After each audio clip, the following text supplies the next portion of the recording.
पूरी दुनिया में भारत को शर्मिंदगी का सामना उठाना पड़ा और सफारती महाज के ऊपर बहुत बड़ी शिकस्त हुई।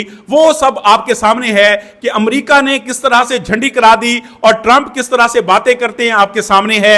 रूस ने भी जो है अब रुख बदल लिया है और इसी तरह फ्रांस के राफेल तैयारों का जो इन्होंने हशर करवाया, उन्होंने भी कहा कि हमारी बस हो गई है भाई, अब हम आपको और कोई चीज नहीं देते। आप तो जो हमारी मसनूआत हैं, हमारी चीजें हैं, वो इतनी अच्छी होती हैं कि आप उनको लेकर मतलब उनकी वैल्यू डाउन कर देते हैं। यार हम नहीं आपके साथ चल सकते। तो फ्रांस ने भी झंडी करा दी और उसके बाद इंडिया ने वहां पे हसीना वाजिद की जो हुकूमत कायम की हुई थी बांग्लादेश के अंदर, तो बांग्लादेशी अवाम ने उसको भी उठा के बाहर फेंक दिया। तो इंडिया को वहां से भी शिकस्त हुई। और इससे पहले अगर हम अफगानिस्तान की बात करते हैं, अशरफ गनी को सपोर्ट किया और वहां पे सारे मामलात किए हुए थे इंडिया ने, और पाकिस्तान को नुकसान पहुंचाने की बड़ी कोशिश हुई। वहां पे भी इंडिया को शर्मिंदगी का सामना करना पड़ा। और जिस तरह से अशरफ गनी भागा दुम दबा के, वो सबके सामने था। अब चाइना भी इंडिया को मुंह नहीं लगाता, जो है रूस भी नहीं लगाता, बांग्लादेश भी नहीं लगाता, और श्रीलंका है, बाकी जितने भी मुबालिक हैं आपके सामने हैं।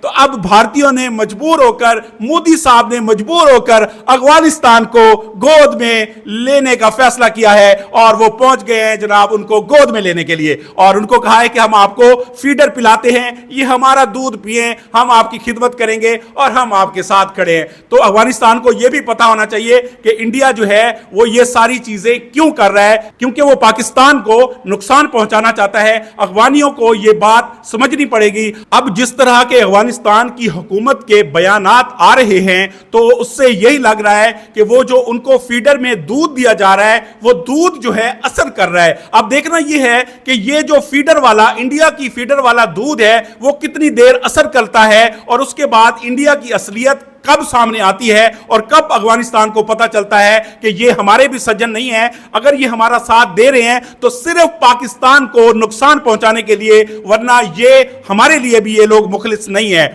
अब आप बताइए, जिन लोगों की हमने 60 साल तक जो है मेहमान नवाजी की, 60 लाख अफगानियों को अपने मुल्क में जगह दी और उनको बिजनेस कराए, उनको स्ट्रांग किया, मुश्किल वक्त में साथ दिया, तो वो हमारा जो फैसला था कितना बुरा था, अच्छा था, तो आपने कमेंट्स करके लाजमी बताना है। फिलहाल जनाब भारत ने मजबूर होकर, इधर उधर उसको कुछ नजर नहीं आया और अफगानिस्तान को उसने गोद में ले लिया है और मुसलसल उनको फीडर पिलाई जा रहे हैं। और देखते हैं जी कब तक फीडर पिलाते हैं। और मैं एक चीज बता दूं, अफगानियों, भारतीयों, सुन लो, पाकिस्तान का तुम लोग कुछ नहीं बिगाड़ सकते। हमने चंद घंटे में अपने से कई गुना बड़े दुश्मन को बता दिया था कि हम कैसे हैं, हमारी फौज कितनी ताकतवर है और हमें ईमान की ताकत है। तो आपको याद रखना होगा, आप पूरी दुनिया को भी मिला लें, पाकिस्तान का कुछ भी नहीं बिगाड़ सकते। और पाकिस्तान के तमाम इदारे स्ट्रांग हैं और पाकिस्तान की आवाम जो है उनका ईमान का जज्बा है और इंशाअल्लाह हर महाज पर तुम्हें शिकस्त होगी।